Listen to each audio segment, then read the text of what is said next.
மகிழ்ச்சியா இருக்குது. பொதுவாக இதுவரைக்கும் உங்களை வாழ்வியல் சம்பந்தப்பட்ட விஷயங்கள்ல பேசியிருக்கோம், அப்புறம் மருத்துவம் சார்ந்த ரீதியா பேசியிருக்கிறோம், அப்புறம் பொதுவா சமுதாயம் சார்ந்து பேசியிருக்கோம். ஆனா இந்த வாரம் இந்த நிகழ்ச்சியில நம்ம தொழில் ரீதியா பேச போறோம் டாக்டர். வாழ்க்கையில முன்னேற்றம் அப்படின்றது மனோ தத்துவ ரீதியில், மனோவியல் ரீதியில எப்படி பிரிக்கப்பட்டிருக்கு டாக்டர்? எப்படி சொல்லப்படுது? மனிதனுடைய வாழ்க்கையில முன்னேற்றம் என்பது அவனுக்கு இறைவன் தந்த ஒரு மிகப்பெரிய வரப்பிரசாதம். முன்னேற்றம் என்றால் என்ன? ஒவ்வொரு சூழ்நிலையிலையும் அவன் அடுத்த கட்டத்துக்கு தன்னை தயார்படுத்த வேண்டும், இருக்கிற சூழ்நிலைகளை சமாளிக்க வேண்டும், அவருக்கு வேண்டிய லட்சியங்களை அடைவதற்கு பாடுபட வேண்டும், அதற்கான வழிமுறைகளை தேடி அடைய வேண்டும். இதுக்கு பேர் தான் முன்னேற்றம். அது எந்த முன்னேற்றமாக இருந்தாலும் சரி, அது அவரையும் அவர் குடும்பத்தையும் சமுதாயத்தையும் பாதுகாக்கக்கூடியதாக இருந்தால் அது சரியான முன்னேற்றமே.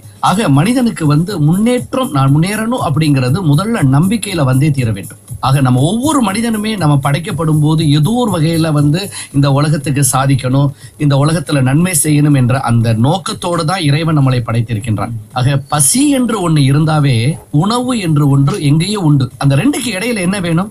நமக்கு முயற்சி, உழைப்பு என்ற பெயர்ல அந்த உணவை நீங்கள் எடுத்துக்கொண்டால் பசிக்கு அந்த உணவு கிடைத்து தீர்வுக்கு உங்களுக்கு கிடைத்துவிடும். அதனால நீங்க முன்னேற்றம் என்பது இறைவன் நமக்கு தந்த ஒரு மிகப்பெரிய வரப்பிரசாதம். ஆனா அந்த முன்னேற்றத்தை அந்த காலத்திற்கு ஏற்ப செய்ய வேண்டும். அதான் ரொம்ப ரொம்ப முக்கியமானது. ஆக இந்த முன்னேற்றத்திற்கு நமக்கும் அந்த வெற்றிக்கும் இடையில் தேடல் அப்படின்ற ஒரு பொருள் இருக்கும் போதுதான் அந்த வெற்றியை நம்ம அடைய முடியும் அப்படின்னு அழகா சொல்லியிருந்தீங்க டாக்டர். ஆக வாழ்க்கையில முன்னேற்றம் அப்படின்னு பேசும்போது சில பேர் வாழ்க்கையின் முன்னேற்றம் பல ரீதியா பாக்குறாங்க. இப்ப கிராமத்துல இருந்து நகரத்துக்கு வர்றதை சிலவங்க முன்னேற்றமா பாக்குறாங்க, சிறிய சம்பளத்திலிருந்து பெரிய அளவு சம்பளத்தை முன்னேற்றமா பாக்குறாங்க. சில பேர் தங்களுடைய வாழ்க்கை சூழல் மாறினாலே முன்னேற்றம் அப்படின்னு பாக்குறாங்க. இன்னும் சிலர் இருப்பாங்க இதற்கெல்லாம் காரணம் சொல்லிக்கிட்டே இருப்பாங்க, முன்னேறணுமா, என்னால முடியாது அப்படின்னு. அப்படிப்பட்டவர்கள் எப்படி தங்களை உற்சாகப்படுத்திக்கலாம் டாக்டர்? அதாவது முன்னேற்றம் என்பது நீங்க சொன்ன அத்தனையிலையுமே முன்னேற்றம் உண்டு. இந்த முன்னேற்றம் என்பது அடுத்த கட்டத்துக்கு தன்னை தயார்படுத்தி வாழ்க்கை முறையை சுலபப்படுத்துவதான் முன்னேற்றம். அதை மனத்தத்துவ ரீதியில 5ஆக பிரிக்க வேண்டும். இந்த 5 நிலைகள்ல தான் உங்களுக்கு நல்லதும் நடக்கும். இந்த 5 நிலைகளை நீங்கள் சமப்படுத்தாமல் போகும்போதுதான் உங்களுக்கு பிரச்சனைகள் வரும். முதலாவது, ஒரு மனிதனுடைய வாழ்க்கையில ஏன் முன்னேறணும்னா அவன் ஆரோக்கியமாக வாழ வேண்டும் என்பதற்காக. இந்த ஆரோக்கியம் என்பது அடிப்படை. அதற்கு அவன் ஏதாவது செய்துதான் ஆக வேண்டும். நல்ல உணவு, நல்ல நீர், நல்ல சுகாதாரமான வாழ்க்கை முறைக்கு அவர் தன்னை உட்படுத்தி தான் ஆக வேண்டும், அதை வளர்த்து கொண்டுதான் ஆக வேண்டும். 2வது, பொருளாதார முன்னேற்றம், வசதியான வாழ்க்கை. அப்பதான் தனக்கு வேண்டியதை அடைய முடியும், தன்னை சார்ந்தவர்களுக்கும் தர முடியும். இது 2வது. 3வது, குடும்பத்தை மகிழ்ச்சியாக ஓரளவு சந்தோஷமாக ஆக்கி கொண்டாத்தான் அவன் வாழ்க்கையில திருப்தி இருக்கும். இல்லைன்னா திருப்தி இல்லாத ஒரு வாழ்க்கையை அடைந்து விடுவார்கள். ஆக 3வது மகிழ்ச்சியான குடும்பம், அது குடும்ப சூழல். 4வது, ஒரு மனிதன் வாழ்கின்ற காலத்துல சில சாதனைகளை செய்து ஒரு தலைமைத்துவத்தை பெற வேண்டும், அதாவது கௌரவம். முன்னேற்றம் என்பது மட்டும் ஒரு மனிதனை அடையாளம் காட்டிடாது. அந்த முன்னேற்றத்துக்கு பின்னாடி அவன் ஒரு தலைமைத்துவம் பெற்றிருக்க வேண்டும், மதிக்கக்கூடிய மனிதனாக, பிறரால் பாராட்டக்கூடிய மனிதனாக இருக்க வேண்டும். இதை 4வது தலைமைத்துவம் என்கிறோம். 5வதாக ஒரு மனிதனுடைய வாழ்க்கையில ஒரு நெறி ஒழுக்கம் இருக்க வேண்டும் என்றால் இறைபக்தி, ஆன்மீகம் கட்டாயம் இருக்க வேண்டும்.